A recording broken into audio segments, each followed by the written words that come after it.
السلام عليكم. هنختم موسم المانجا بتحلية باردة سهلة وسريعة، وبجد مش الطعم حكاية خطيرة وسريعة التحضير، مكونات سهلة ومتوفرة عندنا، بس بجد مش حكاية ما شاء الله تبارك الله، حاجة كده فخر من الآخر. يلا نبتدي ونشوف الجمال ده عملناه ازاي. أول حاجة أنا عندي كيس من البسكوت المطحون، وده كان مقدار 400 جرام. طحنته كويس جدا لحد ما بقى رملي، يعني مش ان هو يكون محبحب، لا يبقى رملي خالص خالص، يعني تضربيه لما يبقى ناعم جدا زي ما انت شايفه. وصلني بالظبط، هو ده بالظبط اللي انا عايزه اوصله. شايفين وصل لحاجه القوام بتاعه بقى عامل زي الرمله بالظبط. بعد كده هكون مسيحه عندي قطعتين كبار من الزبده، او حوالي نص كوب من الزبده، من الكوبايه الصغيره، مش الكبيره. او لحد ما توصلي ان انت تمسكي البسكوت وتيجي تعمليه بايدك كده يعمل معاكي زي العجينه. يعني انت تحطي الزبده بتاعتك لحد ما توصلي انت تمسكي كده حبه كده وتعمليهم، تلاقيهم عملوا معاكي عجينه. تمام. وتكون الزبده معاكي سايحه بس كده. هاتي القالب بتاعك بتاع التشيز كيك بتاعك، او اي قالب سهل ان انت تطلعي منه التحليه بتاعتك، يكون سهل الفتح بس كده. وبالمعلقه بتاعتك، انا بالمعلقه يعني بدات ان انا اسويهم وابططها كده، ولا اي حاجه، بالمعلقه ظهر المعلقه استوت معايا بالشكل ده زي ما انتم شايفينها، ولا اي حاجه خالص. ودخلتها التلاجة. بعد كده هحضر الكريمة بتاعتي وتحضريها يعني بمكونات سهلة اللي متوفرة عندك، فتعملي الكريمة زي الطعم اللي انت بتحبيه.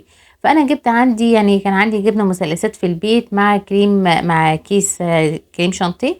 ممكن تستخدمي كريم شانتيه السايب عادي، مش لازم اللي هو جاهز الجاهز. مع كمان حطيت كريمة خفق حلويات، اي حاجة بتزوديها بتعلي الطعم معاك وبتعلي التست بتاعها. بس تعملي الكريمه زي ما انت حباها بالظبط، وحطيت عليها معلقتين سكر كمان. وبدات ان انا اضربها كويس جدا جدا لحد ما توصلي، على ما توصلي للقوام الكريمي الحلو كده. ما شاء الله تبارك الله، خطيره والكريمه جميله جدا. وبصي يعني انت كل ما تزودي حاجه بتعلي التست بتاعها وتدي طعم احلى واحلى كمان. بس كده انا وصلت للقوام بتاعي اللي مظبوط.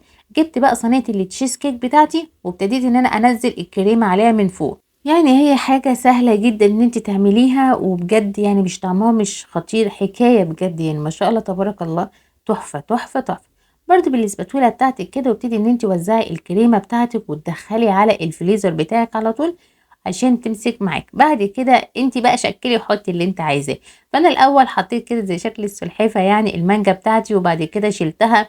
يعني بصي زيني زي ما انت عايزه، كنت محتاره ان انا اعملها ازاي. فجبت مانجا وقطعتها قطع كده وحطيتها عليها.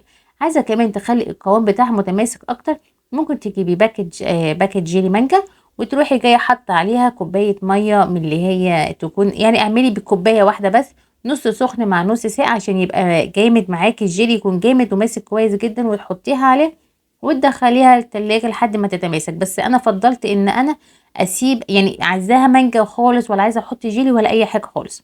فتقدري تزودي الجيلي عليها كمان فوق المانجا من فوق، وتحطيها في الفريزر. وبألف هنا وصحة، بجد تحلية سهلة وسريعة التحضير، والطعم بتاعها حكاية. اشوفكم ان شاء الله في فيديو جديد، وصفة جديدة. السلام عليكم ورحمة الله وبركاته.